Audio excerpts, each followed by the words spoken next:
tidak menggunakan kemasan air mineral plastik.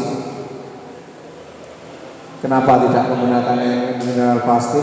Karena penelitian membuktikan plastik itu tidak ramah lingkungan, butuh ratusan tahun untuk bisa terurai dengan alam. Yang ketiga, risetnya Ekoton, lembaga swadaya masyarakat yang berbasis di Gresik, kurang lebih 82% sisa-sisa remah plastik yang kita buang atau yang dibuang dulu oleh generasi sebelumnya itu ada pada pencernaan manusia. Jadi plastik itu bagian partikel terkecilnya ada dalam diri kita, dan itu bisa membahayakan kesehatan kita ke depan. Makanya semangatnya adalah mengurangi sampah plastik. Ini semangat pengajian Indonesia ke depan dan akan terus kita sebarkan. Termasuk kue yang kita bagikan tidak menggunakan plastik tapi menggunakan daun. Itu juga selaras dengan semangat yang dilakukan oleh Yayasan Ar-Raudhah yang berusaha membagikan ketika pada Idul Adha. Dagingnya tidak dikemas dengan plastik tapi dengan daun jati, seperti kebiasaan Mbah Buyut kita dulu. Demikian pengantar dari kami. Mohon maaf bila kurang berkenan. Pak Samsul sudah hadir membersamai kita sejak kurang lebih jam 6. Akan segera kita mulai 6:35 menit. Saran dari beberapa jamaah, insya Allah untuk bulan depan akan diajukan mulai jam 6.00, dan berbicara untuk bulan depan akad kedua Ustadz Imam Syaukani dari Surabaya. Berikutnya waktu dan kesempatan kepada Ustadz Syamsul Huda kami persilahkan. Untuk tambahannya, mohon kiranya nanti ada pengurus yang membagikan daftar hadir bisa mengisi berkenan nama, alamat, dan nomor HP. Insya Allah nanti kita akan masukkan dalam grup WA jika berkenan, supaya di antara kita bisa terus tersambung, saling menguatkan. Demikian dari kami. Waktu kami aturkan ke Pak Samsul. Halo.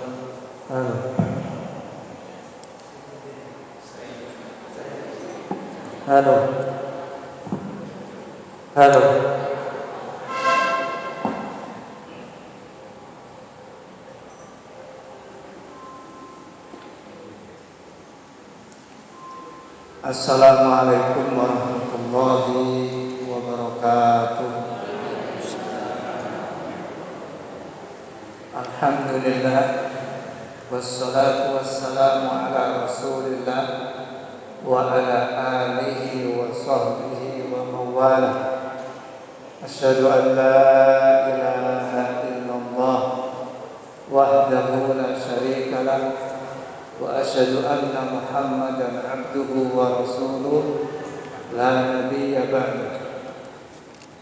Allahumma salli wa sallim wa barik ala abdika wa rasulika Muhammadin wa ala alihi wa sahbihi wa tabi'in ila yaumiddin.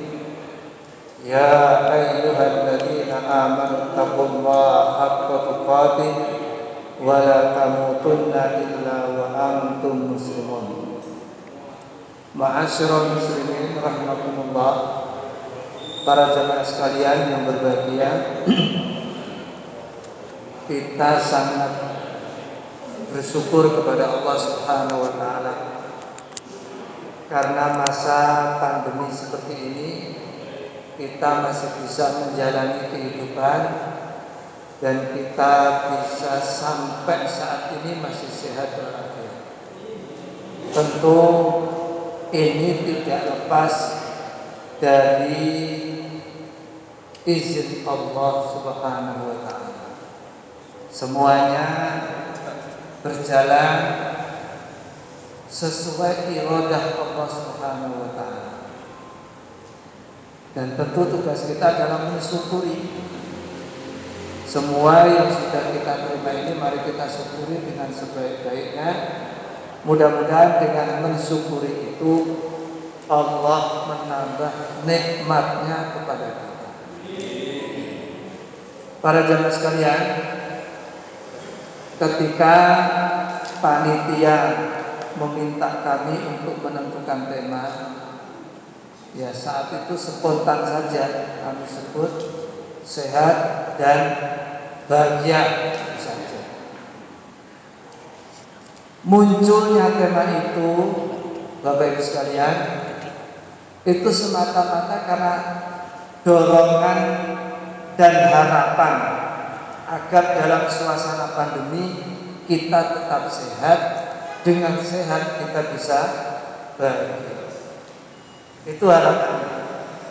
Nah, tema itu akan kita coba diskusikan, akan kita uraikan di sini dalam tempo kurang lebih 60 menit ke depan. Mudah-mudahan majelis taklim ini nanti bisa memberikan manfaat, maslahat baik bagi kami secara pribadi dan untuk para jamaah semuanya. Amin ya rabbal alamin. Baik, kita mulai. Para jamaah, kita mulai dari sabda Rasulullah SAW yang menyebutkan nikmatan maghbunun fihi ma katsirun minan nas as-sihah wal faragh. Ada dua kenikmatan yang membuat manusia itu tertipu. Dua kenikmatan itu adalah sehat dan sempat. Kalau kita berbicara sehat, maka harus ingat bahwa kita itu terdiri dari dua dimensi. Dimensi raga dan dimensi jiwa. Ada bagian kasar dalam diri kita, ada unsur kasar, ada unsur halus dalam diri kita. Fisik dan raga ini adalah unsur luar, sementara hati dan jiwa itu adalah unsur dalam. Baik yang kasar maupun yang halus harus sehat semuanya. Baik yang dalam ataupun yang luar harus sehat semuanya. Raganya sehat, jiwanya sehat, fisiknya sehat, hatinya sehat. Namun ingat, sehatnya raga berbeda dengan sehatnya jiwa, karena kebutuhan raga tidak sama dengan kebutuhan jiwa. Karena kebutuhannya berbeda, maka cara merawatnya pun juga berbeda. Inilah yang terkadang membuat manusia tidak stabil dalam kehidupannya. Karena ada kebutuhan raga dan ada kebutuhan jiwa, seringkali salah satu mendominasi di atas yang lainnya. Seringkali manusia mengedepankan kebutuhan raga dan mengesampingkan kebutuhan jiwa. Nek wis mikir raga lali atine. Karena itu ada pepatah yang mengatakan aqbil alan nafsi wastakmil fadailaha fa anta bin nafsi la bil jismi insanu. Perhatikan ragamu, perhatikan jiwamu, karena kamu disebut manusia bukan karena ragamu, tapi karena jiwamu. Kita disebut manusia semata-mata karena jiwa kita. Itulah yang membedakan kita dengan makhluk yang lain. Kalau jiwa kita masih hidup, kita manusia. Tapi kalau jiwa kita sudah mati, kita tidak lagi manusia. Nah itu.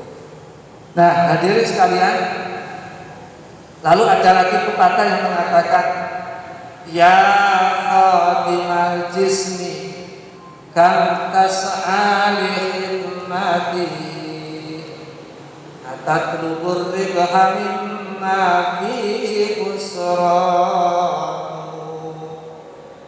Wahai orang yang merawat raga, sampai kapan kamu merawat raga? Sampai kapan? Awak mungkin ngeramut rogo, mungkin nganti kapan? Atatlubur ribha mimma fihi khusran. Akankah kamu ingin untung dengan merawat raga yang pasti rusak? Tubuh kasar ini dirawat dan dirawat rusak. Apa mungkin kita merawat barang yang rusak lalu bisa untung? Tidak. Nah, dari sinilah harus ada prioritas, keseimbangan iya, tetapi harus ada prioritas. Hadirin, kita masuk lebih spesifik ke tema kita, sehat. Bapak Ibu, kalau kita berdoa kepada orang lain, doa kita seperti apa supaya orang lain itu sehat? Kita mendoakan gimana biasanya? Mudah-mudahan sehat walafiat, kan gitu ya? Saya doakan Pak, panjenengan sehat walafiat. Saya doakan Bu, panjenengan sehat walafiat. Pertanyaan, apa arti doa itu? Nah ini akan kita kupas sedikit sebagai prolog menuju tema ini. Sehat itu bahasa Arab, afiat itu juga bahasa Arab. Kalau kita ingin tahu makna sehat, makna afiat, buka kamus bahasa Arab supaya kita tahu betul artinya. Nah, sekarang mari kita lihat dalam kamus bahasa Arab sehat itu apa? Sehat itu ternyata berbeda dengan afiat. Sehat itu untuk fisik. Sehat itu untuk fisik. Tangan saya sehat, kaki saya sehat, tubuh saya sehat. Itu sehat. Tapi kalau afiat bukan untuk fisik, untuk jiwa. Sehat itu untuk raga. Maka kita tidak pernah mendoakan orang mati mudah-mudahan sehat, tidak ada. Yang kita doakan sehat itu orang yang masih hidup. Kita nggak usah mendoakan orang yang sudah meninggal mudah-mudahan yang meninggal sehat, enggak. Karena sehat itu untuk raga. Ketika mata bisa melihat, membaca huruf demi huruf secara jelas, maka kita sehat. Ketika kita makan tanpa ada sirikan, makan ini oke, makan itu oke, iki gelem, iko gelem, kabeh gelem, kita sehat. Tubuh kita sehat. Itu sehat. Kalau afiat itu untuk jiwa. Sederhananya bedanya begini. Kalau mata saya bisa melihat huruf per huruf jelas, mata saya sehat.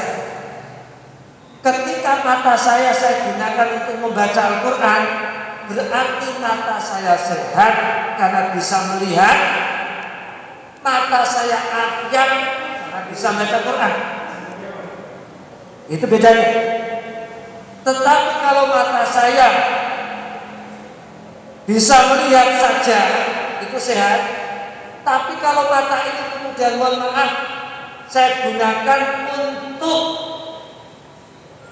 mendelengi drakor 2 jam, drama Korea, itu mata saya termasuk cuma sehat tapi tidak walafiat. Kalau kaki saya ini bisa melangkah, sehat. Tapi kalau melangkahnya ke tempat judi, kaki saya cuma sehat tetapi tidak walafiat. Kalau tangan saya bisa mengangkat air minum begini, tangan saya sehat. Bisa mengangkat gosari, sehat. Tapi kalau yang saya angkat, mohon maaf, apa kira-kira yang haram apa kira-kira? Khamar. Tangan saya sehat tapi tidak walafiat. Itu bedanya sehat walafiat. Maka bagi mereka yang sudah meninggal, kita doakan mudah-mudahan yang meninggal mendapatkan afiat. Karena afiat itu juga bisa artinya luas. Tetapi untuk hal-hal yang bersifat non fisik itu afiat. Fungsi itu afiat. Maka kalau kita berdoa jangan sekedar wes Pak doa Pak sehat, bukan. Nek cuma sehat nyolong udah sehat. Maka harus ditambah sehat walafiat. Pertanyaannya, kita ini sering sehat saja atau sehat walafiat? Jangan-jangan kita selama ini cuma sehat tanpa afiat. Ini hati-hati. Sampai di sini bisa ditangkap, bisa dipahami. Oke, kita lanjut. Bapak Ibu, berbicara tentang sehat, ada ulama pertemukan yang namanya Abu Ali Al-Husain bin Abdullah bin Al-Hasan. Itu nama aslinya. Tapi kemudian dikenal di Eropa menjadi Avicenna. Avicenna itulah Ibnu Sina. Kita mengenalnya Ibnu Sina, tapi di Barat itu diganti dengan Avicenna. Siapa Ibnu Sina? Ibnu Sina lahir di Uzbekistan tahun 980. Uzbekistan itu negara kecil pecahan dari Uni Soviet. Jadi Uni Soviet itu pecah berbagai negara termasuk Bosnia, termasuk Uzbekistan ini. Rata-rata tantan itu pecahan Rusia, pecahan Uni Soviet. Nah, Ibnu Sina lahir di sana tahun 980, wafat 1037. Ini konon meninggalkan karangan buku itu ratusan sampai 400 lebih. 400 lebih karangan buku. Salah satu karangan buku yang terkenal sampai saat ini namanya Al-Qanun fit Tibb. Al-Qanun fit Tibb, yang kemudian diganti dengan The Canon of Medicine. Ini sudah diterjemahkan ke berbagai bahasa. Hampir seluruh dunia medis di dunia itu menjadikan bukunya Ibnu Sina itu sebagai buku wajib, literatur wajib. Ini bukunya Ibnu Sina. Nah, para jamaah, Ibnu Sina yang hidup pada saat itu tentu masih kental dengan filsafat Yunani. Masih kental dengan pemikiran Aristoteles, Plato, itu masih kental. Nah, pada saat itu salah satu kata-kata yang paling terkenal dari dunia Yunani itu adalah mens sana in corpore sano. Rumiyin kulo SD itu masih menggunakan itu. Baju olahraga ditulis di belakang situ. Mens sana in corpore sano. Itu artinya apa? Masih ingat? Dalam tubuh yang sehat ada jiwa yang dalam tubuh yang sehat, dalam raga yang sehat ada jiwa yang kuat atau yang sehat. Nah, ternyata Ibnu Sina yang seorang Muslim ini ingin mengkanter pemikiran itu. Jadi filsafat Yunani yang mengatakan mens sana in corpore sano itu ingin dibantah oleh Ibnu Sina. Ibnu Sina kemudian mengucapkan sebuah statement, rumus baru yang berbunyi, tidak semua tubuh yang lemah menghasilkan penyakit jiwa. Saya ulangi, tidak semua tubuh yang lemah menghasilkan penyakit jiwa, tapi jiwa yang lemah melahirkan penyakit raga.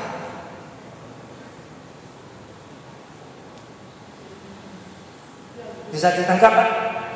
Jadi jiwa raga yang lemah itu tidak selamanya melahirkan penyakit jiwa. Tapi kalau jiwa lemah hampir pasti melahirkan penyakit raga. Dan ternyata ini berpengaruh Bapak Ibu, membuat nama Ibnu Sina itu semakin tersohor dengan rumus ini. Nah iyalah, pantas kalau Ibnu Sina punya falsafat seperti itu, karena memang dia seorang Muslim. Lahirnya pemikiran seperti itu tentu dalam perspektif Islam sudah tepat, karena Rasulullah sudah bersabda, ala inna fil jasadi mudghah idza shalahat shalahal jasadu kulluh wa idza fasadat fasadal jasadu kulluh ala wa hiya qalb. Ingat, di dalam tubuhmu ada segumpal daging. Kalau itu baik semua. Kalau itu rusak semua. Itulah ini sabda Nabi. Nah ternyata sabda Nabi inilah yang menjadi dasar pijakan Ibnu Sina untuk mengeluarkan falsafat baru tadi. Tidak semua tubuh yang lemah melahirkan penyakit jiwa, tapi jiwa yang lemah melahirkan penyakit raga. Maka saya memberi LP ini tidak sehat dengan LP yang di dalam LP, yang pencuri, yang apa mereka koruptor, itu kalau nggak sehat nggak bisa. Nggak ada ceritanya pencuri sakit itu nggak ada ceritanya orang mau korupsi dia sakit itu nggak. Mesti sehat raganya. Nah dari sini ini ingin dibantah oleh Ibnu Sina. Nah hadirin, tahun 1292 lahirlah Ibnu Qayyim al-Jauziyah. Ibnu Qayyim melanjutkan pemikiran Ibnu Sina. Beliau punya banyak karangan.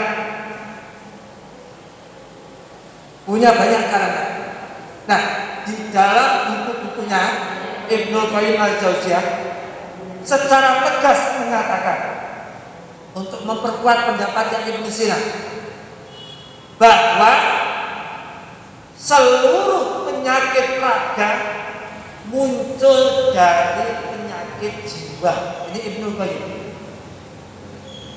Seluruh penyakit raga muncul dari penyakit jiwa. Dulu pada tahun 2000-an awal, barangkali panjenengan pernah melihat acara di televisi Ustadz Danu. Ibu sakit kepala. Oh, ibu ini gara-gara marah. Ibu apa? Paru-paru. Nah, ini gara-gara dengki. Pernah itu? Wong Bojonegoro, Pak. Kalau dirunut ke sana, bisa jadi itu benar. Apalagi dihubungkan dengan rumusnya Ibnu Qayyim bahwa seluruh penyakit raga berawal dari penyakit jiwa. Sementara Nabi bersabda, kalau hati rusak semua rusak. Cocok gak itu? Cocok. Jadi sebenarnya apa yang disampaikan oleh Ibnu Qayyim itu memperkuat apa yang disampaikan oleh Ibnu Sina. Nah, para jamaah sekalian, Ibnu Qayyim punya guru namanya Ibnu Taimiyah. Ibnu Taimiyah pernah berkata, fa innal qalba malikun wal aqda junuduh fa idza habusal maliku habusat junuduh. Ibnu Qayyim gurunya Ibnu Taimiyah. Muridnya Ibnu Taimiyah. Jadi Ibnu Taimiyah itu gurunya Ibnu Qayyim. Ibnu Taimiyah pernah berkata, hati laksana raja, tubuh itu pasukannya. Kalau rajanya gak beres, tubuhnya gak beres. Kalau rajanya rusak, pasukannya rusak. Berarti sama.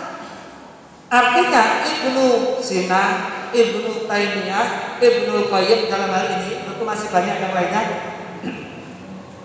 itu sepakat mengatakan semua penyakit hakikatnya berawal dari jiwa. Nah, dalam pandangan ini, sebenarnya kalau kemudian kita hidup pada masa pandemi ini, sebenarnya kita tuh paling berpotensi untuk sehat. Bu, kita paling berpotensi hidup sehat sebagai seorang muslim. Kenapa demikian? Ayo kita lihat. Dalam dunia medis, kesehatan manusia itu ditentukan oleh imunitas. Imun itu kekuatan tubuh. Siapa yang memiliki imun yang bagus, dia sehat. Sebaliknya, jika imunnya lemah, dia sakit. Ini rumus di dalam medis. Jadi kalau begitu, siapa yang ingin sehat harus menjaga imun, meningkatkan imun. Betul ya? Menarik 85% sekitar itu atau lebih. 85% imun itu bersumber dari ketentraman jiwa. Sehat diawali oleh imun. Imun diawali oleh jiwa yang sehat, tenteram, gak gelisah, tidak gundah, tidak susah. Orang yang stabil jiwanya berpotensi punya imun yang kuat. sehat, sebelumnya imun, sebelumnya tentram hati. Pertanyaan, bagaimana tentram hati itu, bagaimana caranya? Dalam konsep Islam, ibadah cara untuk menentramkan hati. Jadi kalau diurut, ibadah menghasilkan tentram, tentram menghasilkan imun, imun menghasilkan sehat. Ibadah, tentram, imun, sehat. Pertanyaan, agama mana yang memerintahkan ibadah paling banyak? Islam. Ada yang wajib, ada yang sunnah akadah, ada yang sunnah tok. Waktunya diatur. Tadi ada sholat duha. Sebelum sholat duha ada suruh. Sebelum suruh ada sholat subuh. Sebelum sholat subuh ada qobliyah subuh. Sebelum qobliyah subuh ada tahiyatul masjid. Sebelum tahiyatul masjid ada tahajud. Sekarang kita pengajian. Ini semua ibadah. Ibadah itu menuju ketentraman hati. Tentram hati menghasilkan imun, imun menghasilkan sehat. Jadi mestinya kita tuh nggak boleh takut sakit kalau kita ibadah. Jenengan di sini ini iling utangi pernah? Ini utang loh. Lali. Hah? Lali. Lali toh. Kalau di sini 1,5 jam lali utang, pikiran tentram atau enggak? Ketika pikiran tentram, imun itu bertambah. Tapi masa jenengan diutang tuh Pak? Ayo lah Pak. Betul tuh ya Bu ya? Enggak punya utang toh? Wah, piye? Lah wong urip saiki kan semangatnya gitu. Wong urip ora diutang, semangat uripe gitu. Nah, para jamaah sekalian, jadi sebenarnya konsep ini tercantum di dalam surat Ar-Ra'd ayat 28. Surat Ar-Ra'd ayat 28. Alladzina amanu wa tatma'innu qulubuhum bi dzikrillah. Ala bi dzikrillah tatma'innul qulub. Orang-orang yang hatinya tentram dengan mengingat Allah. Ingatlah, dengan mengingat Allah hati tentram. Zikir itu dalam makna yang luas ibadah. Zikir dalam makna yang luas itu ibadah. Ibadah. Ada zikir hati, ada zikir lisan, ada zikir perbuatan. Makanya Rasulullah Shallallahu Alaihi Wasallam bersabda, "Ju'ilat qurratu aini fis shalah." Tentreme atiku ki pas wayah salat. Ya Bilal, arifna bis shalat. Wahai Bilal, tenangkan kami dengan salat. Membaca Quran, berzikir, beristighfar, sholat, semua itu menghasilkan ketentraman. Ketentraman menciptakan imun, imun membuat kesehatan. Nah, yang menarik ini, ada kata-kata yang sangat terkenal dari Ibnu Sina tentang kesehatan. Tolong dicatat. Ibnu Sina berkata, al-wahmu nisbudda. Sedih itu setengah penyakit. Sedih itu setengah penyakit. Jadi orang itu kalau sudah sedih, sebenarnya dia sudah sakit. Maka jangan dekat-dekat sama orang sedih. engkau ndak ketularan sedih. Apa mana wong wedok sesedih iki biasane curhate gak entek. Nah itu al-wahmu nisfuddha, sedih itu separuh penyakit. Jadi kalau kita tuh sering sedih, sedang kita sedang mengkonsumsi penyakit. Kalau kita sedang sedih, kita sedang merawat penyakit. Kalau kita mudah dibuat sedih sama orang, berarti kita tuh sedang menyerahkan diri kita untuk disakiti. Maka jangan mudah-mudah sedih. Orang yang mudah sedih, bukti dia sakit. Kalau penyakitnya dalam bentuk sedih, obatnya apa kira-kira? Apa obatnya? Dan sekarang ya sebab sedih ya apa? Nek gak nyekel duit, kok sampe diceramai. Ayo dikei duit sih. Pengen ganti kelambi diceramai, ganti sih kelambine, lagi diceramai. Jadi kalau begitu menarik ini pesan Ibnu Sina. Sedih itu separuh penyakit, itu satu. Kalimat yang kedua, al-itminanu nisfud dawa, tentram itu separuh obat. Jadi Bapak Ibu, kalau kita ingin menerapi diri kita, makanya banyak teori yang mengatakan apakah itu dalam bimbingan dan konseling. Dulu saya S2 itu ambilnya bimbingan dan konseling. S2 saya. Di situ saya mempelajari betul, ternyata luar biasa.